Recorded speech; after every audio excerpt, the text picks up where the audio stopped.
کنیم شما دوامدار در مخابره امی 4 مواردی که استثناء داره این را اعلان کرده برین که کسایی که به صحت میرن،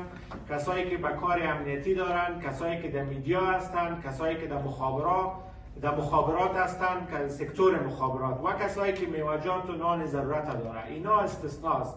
باقی تمام موارد چونی و مرض کشنده و خطرناک است، اینجا مراحت گپش خلاص است، جدی بند میکنیم کل راه‌های شهر و بالاخص مامورین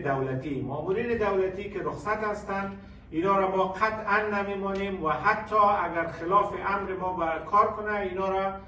باید دعوضه ببریم و به وزارتش معلومات بدیم که مامورت تو رخصت کرده بودی به خاطر از اینکه مرض است، قرنطینه است، اما این طرف چکر روان است.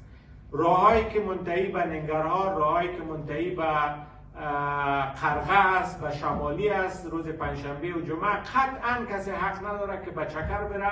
بالاخص مامور دولتی که چی پلیس باشه یا چی مامور ملکی باشه در هر بخشی که باشه.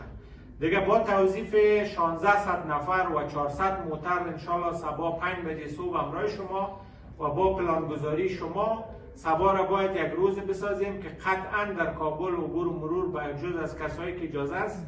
نباشند.